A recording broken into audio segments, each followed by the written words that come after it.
The entire evening was filled with laughter and cheerful stories around a massive wooden table in the spacious hall of an old boarding house. A friendly company had gathered. Charlotte sat next to William and her husband, with whom they had arrived slightly late for dinner. Directly across from them sat Ethan, a new employee of the company. Formally, this event was a corporate picnic for the firm where she worked. Under different circumstances, they would have gone back the next day after their outdoor retreat, as everyone was expected to return to the city. William knew his wife was a beautiful and successful woman. They had great jobs, 2 wonderful sons aged 13 and 14, and, seemingly, life was going smoothly and happily. However, for the past few weeks, Charlotte had been somewhat withdrawn, as if something was troubling her. He tried to talk to her, but she remained distant. Charlotte had only informed him about the picnic a day before the trip. Without hesitation, William agreed and arranged everything so that their sons could stay with Charlotte's parents in the countryside. Nevertheless, he sensed that his wife was not particularly happy about his presence, though she never voiced it aloud. In the bus, William only occasionally encountered Ethan at New Year corporate parties, where Ethan always kept to himself. Upon arrival, everyone settled into their rooms, and soon Charlotte stepped outside. William hesitated for a moment before following her. He found her on the open veranda, engaged in an animated conversation with a young man, nodding and smiling in response. William tensed, feeling a strange premonition. At that moment, a young female colleague stopped next to him. "Are they having an affair?" William quietly asked, referring to Charlotte and Ethan. "No, not a full-blown romance. Not yet. But the tension is Shakespearean.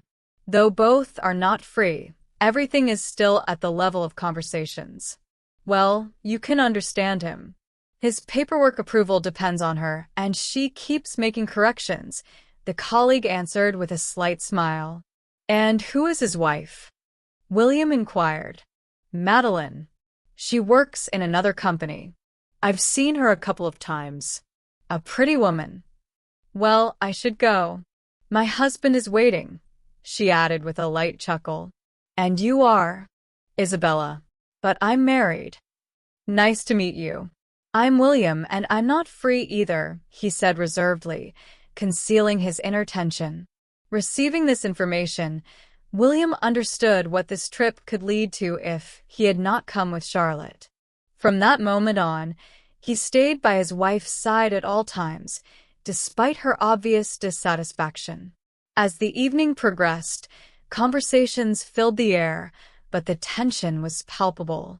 Charlotte, noticing the abundance of alcohol, smiled and suggested to William, "Tonight, you can drink as much as you want, even to delirium tremens. I won't stop you, but forget about this at home." "With pleasure, dear. I will drink as much as I can," William replied with a light smirk. However, despite his playful tone, he couldn't ignore the underlying message in her words. Her suggestion was clearly an attempt to distract him, perhaps so Charlotte could take advantage of his condition. According to Ethan, William knew that Ethan was staying in room 1 on the 2nd floor. He observed how Charlotte and Ethan started discussing work at the same table. Seizing the opportunity, William decided to join the conversation, as he was familiar with the situation. He and Charlotte had graduated from the same university. It turned out that Ethan also claimed to have studied there, but much later. By asking a few indirect questions about the professors, William realized within minutes that Ethan had never attended that university. Although William had graduated long ago, he maintained contact with his alma mater and knew all the current and former professors. His suspicions only grew stronger. Meanwhile, the music started playing, and as the evening went on, the lively atmosphere continued.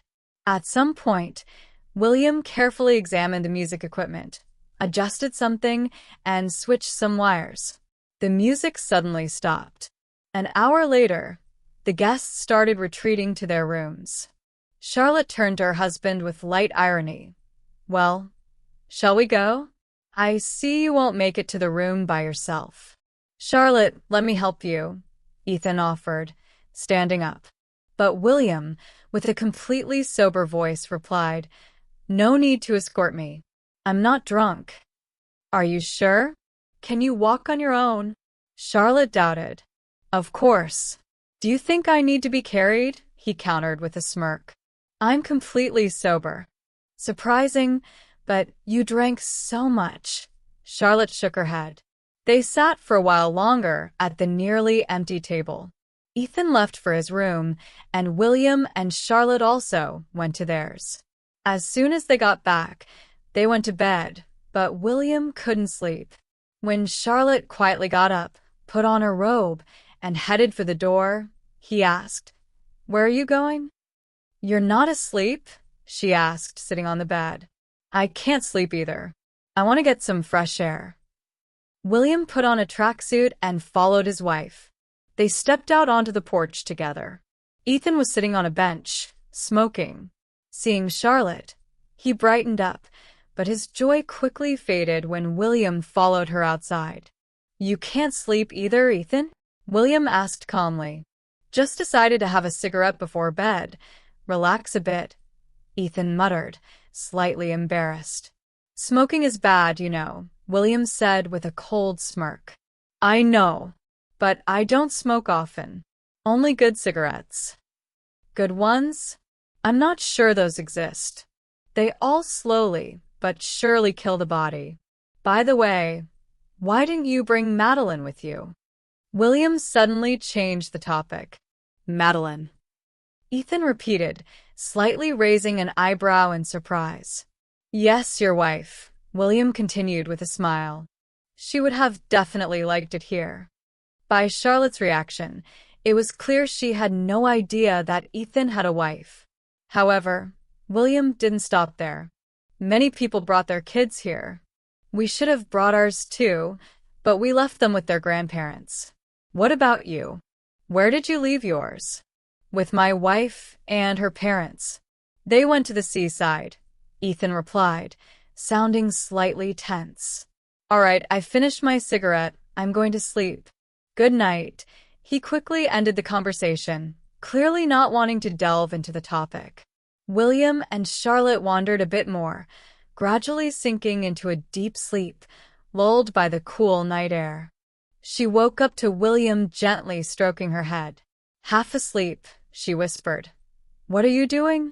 Many have already woken up, gone for a walk. Breakfast will be soon. It's time to get up. With a soft smile, he replied, Are you ready? She asked, stretching. Yes, as you can see, I've already washed up and packed. Today we are going home.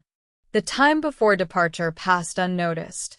William was next to Charlotte the entire time, as if unwilling to let her out of his sight. Finally, they all boarded the bus and headed back to the city. As the bus passed by Charlotte's parents' house, where their children were staying with their grandparents, Isabella, who was sitting in front with her husband, glanced at William and bit her lip, realizing who had spread the rumors about Charlotte and Ethan getting closer. Their Toyota, with high ground clearance, was parked in the yard, ready for any conditions. After brief hugs with their parents and short stories about the vacation, they got into the car and headed home. At home, Charlotte started preparing dinner while William worked with the children on their small projects, engrossed in their shared activities. Soon, Charlotte called everyone to the table, reminding them to wash their hands first. During dinner, the eldest son said, Grandma went to the market this morning while everyone was still sleeping and brought fresh mushrooms. She fried them and said there are plenty in the forest right now. And you ate them? Charlotte asked in surprise. Yes, they were delicious. Why? William, you need to call my mom and tell her not to give mushrooms to the kids. It's dangerous. Come on, we're adults. Nothing happened. Dad, can we go to the village to pick mushrooms at our other grandma's place? Why not? It's only 7 p.m. now. If we leave quickly, we'll be there by 10. In the morning, we can go to the forest early. William, don't you have work tomorrow? Charlotte reminded him. And in 10 days, I have a vacation, William countered. I remember, but I have accumulated weeks of time off. Within minutes, the decision was made. Lucas, Logan, pack up. We're going to Grandma's village for a week. You know what to take. Should we bring the fishing rods? The younger one asked enthusiastically. Of course, take them, William answered with a smile. You know what you need. The children joyfully ran to their room to start packing. William thoughtfully poked his fork into a salad, then suddenly looked up and said, I'm not a child. I understand everything. You like Ethan, and on this trip I was like a thorn in your side. Everything you planned didn't work out because of me. Charlotte was taken aback by these words, but quickly composed herself. William, are you serious? You're jealous of Ethan? That's absurd. What made you even think that? Don't say anything, William interrupted her in a calm but cold tone. Later, you'll regret your words. I don't even need confirmation. It's an axiom for me. I know that because of my presence, nothing happened between you two. But I'm not going to be your watchdog. My trust is lost. I just can't believe you're thinking this. What's gotten into you? Charlotte looked at him with wide eyes. Nothing has gotten into me. I've figured everything out. We'll be back from the picnic with the kids in a week, and what happens next depends on you. I need to believe in your sincerity. William, what evidence do you have? What are these accusations based on? Charlotte, evidence is important to you, not me. You need to decide if we need each other, or if Ethan is more important to you. I haven't made a final decision yet, but I'm still processing the disrespect you showed at the picnic. You'll find out my final decision when I bring the kids back. And if your lover shows up in this apartment while I'm gone, I won't let it slide. At that moment, Lucas ran into the kitchen, excitedly announcing, We're ready for the trip. William calmly put down his fork, got up, and silently left for his room. He quickly packed his documents, tracksuit, and slippers, then left the apartment without saying a word. Charlotte was left alone in the empty apartment. She realized that William was right. The whole idea of the trip was just an excuse to spend time with Ethan. She had sincerely hoped that William would refuse to go since he always disliked such events, considering them a waste of time and even harmful to the team. Ethan was a pleasant person, and since his arrival at the office, they had formed a friendly understanding. They often discussed work issues, and Ethan could make Charlotte smile with his jokes.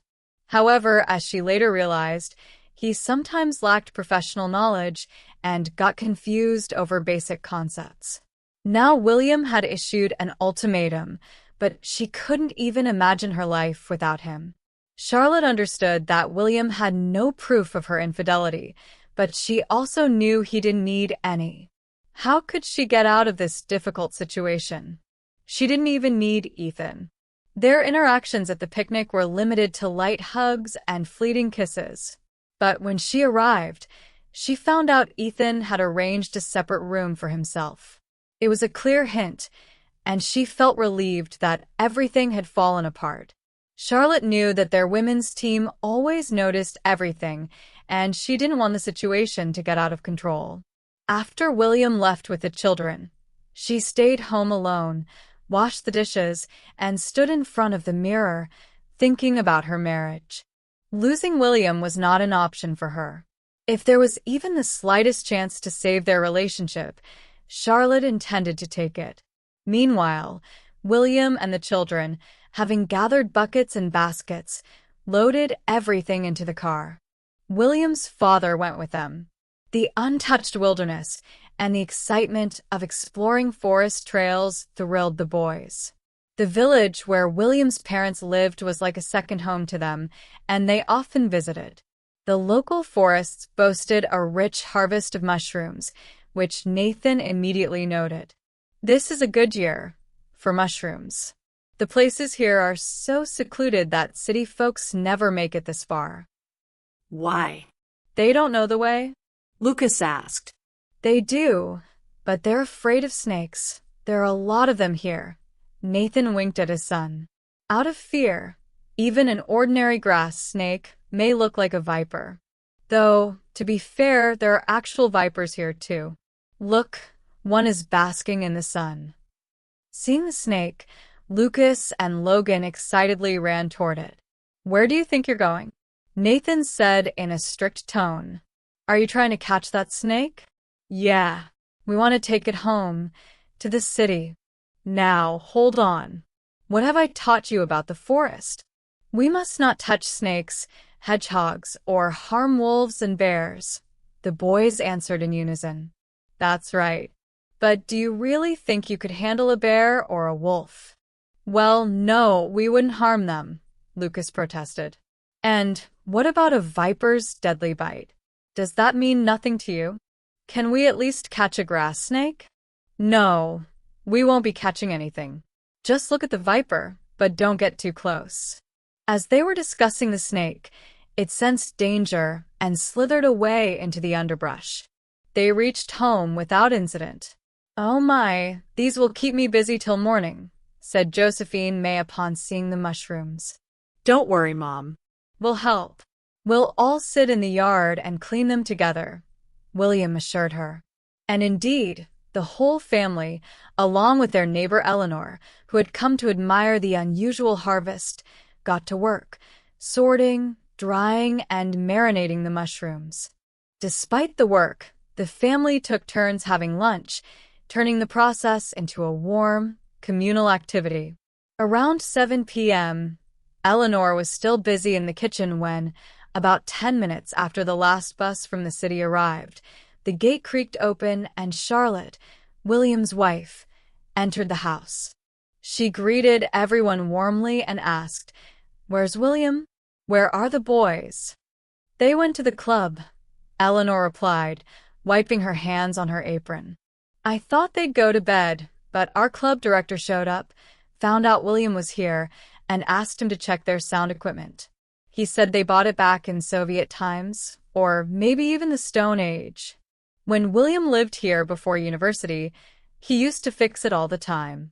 And the director's sister is visiting, so I'll be heading there soon. You should go too, take your mind off things." When Charlotte reached the club, music was playing loudly. Clearly, William had already managed to fix everything. She stepped inside and headed toward the dance hall. Inside, a mix of young people and a few adults were dancing, and among them was William, moving gracefully with a familiar-looking woman. She was slender, petite, dressed in a sporty t-shirt and jeans. William was wearing an old shirt they had sent to the village long ago, but he still looked striking in it. They were the most beautiful couple on the dance floor. Charlotte felt a surge of anger and jealousy, but didn't let it show. At that moment, William noticed her, but didn't react. Their sons ran up to her, excitedly asking her to dance, but she refused, feeling too overwhelmed. The music stopped. William bowed to his dance partner and walked over to the equipment to turn it off. The evening was over. The club director announced, "That's it for tonight. See you all on Wednesday. Be sure to come back," William called out. William approached Charlotte, where their sons were eagerly recounting their snake-chasing adventure from earlier that morning. He greeted his wife. "Hey, what's wrong?" Charlotte looked at him with a hint of bitterness. "Nothing. I just came to see my husband, only to find him here dancing with someone new." William frowned. "I wasn't meeting anyone new. I was dancing with Ava. We went to school together. She's an old friend from here. You two looked quite good together. I don't know how it looked to you, but I take my wedding vows seriously and have always honored them. I wouldn't even think of flirting. Unlike you. But on Friday, I'll get all the answers I need, and I will consider myself free from those vows." "William," Charlotte spoke, her voice shaky as she felt her world collapsing. There was nothing between me and Ethan. If there had been, we wouldn't be having this conversation right now, William replied calmly, though his voice carried bitterness. You betrayed me. But he? He remained faithful to his wife. Soon, his children will return from vacation, and he'll have a happy family life. And you? You'll be left sitting in the ruins of our marriage, waiting for him to show up. Can I say something? Charlotte asked hesitantly. Yes. But not now, William cut her off. And only if you tell the truth. I'll sense any lie or pretense, and I don't want that. Besides, we're home now. They had dinner as usual. Once the children went to their room and fell asleep, Eleanor stayed behind to clean up the kitchen. 3. Charlotte was helping her, trying to look calm. By that time, Nathan was already fast asleep. When everything was tidied up, William's mother wished everyone good night and went to her room. Charlotte and William remained alone in the kitchen. So, what is it this time? She quietly responded. I don't want to wait until Friday. What about your job? His voice was cold and distant. I took some time off and then a vacation. After my vacation, I was planning to resign. Charlotte looked into his eyes, trying not to look away. But let's go step by step. I won't hide it. Ethan really did appeal to me. He flirted subtly and charmingly, and I got carried away with it. Yes, I noticed that his professional knowledge was not ideal. And when you talked to him at the table, I realized that he never studied at our university. Moreover, he hid from me that he had a wife and children. But none of that matters. The most important thing is that after you left, I saw my life from the outside and realized that I had made a huge mistake. I understood how much I love you, that I cannot lose you. I want to spend my life with you. I want to grow old with you. She paused for a moment, trying to gather her thoughts. I don't know how convincing this sounds, but it is the absolute truth. What I did was foolish and wrong, and there is no excuse for it. But I sincerely want to fix everything, and am ready to do whatever you say. I have learned my lesson. Please give me a chance to save our family. I will do everything I can to rebuild your trust. I promise you will never regret it. Did you plan anything during that picnic trip? William asked. His voice was tense but restrained. No, our relationship never went that far. If it weren't for you and your presence at the picnic, things could have gone much further. I think your presence was a restraining factor for him as well. Although, of course, he was not happy about it. She sighed. Today, I disappointed him even more. I didn't sign a single document because everything needed to be redone. I wasn't going to deal with it, so I wrote an official memo and, along with my leave, vacation, and resignation requests, submitted them to the general director. Everything was signed except for the resignation. The general director called me in, asked what had happened, and said he would check where Ethan had actually studied, as he clearly lacked basic knowledge. On my way here, my colleague Isabella called me and said that Ethan had submitted his resignation letter and left without waiting for his final payment. All his work was reassigned to her. Did he try to contact you? He did. He called several times, but I didn't answer. We have nothing to talk about. And I'm here because I decided not to wait for your return home to confess everything. Now, everything is in your hands. William was silent, as if pondering her words, then calmly said, Tomorrow morning, I'm going fishing with the kids. I promised them. You can come with us if you want. But now it's late. Let's go to bed. Time passed, and Charlotte and William managed to save their marriage, though the journey was not easy. William didn't immediately believe her words, but he no longer had complaints about her behavior. In turn, she learned her lesson. A strong and handsome man dances with a delicate, graceful woman to loud music. This scene remained in her memory forever, reminding her how easy it is to lose everything. As for Ethan, after his resignation, He disappeared.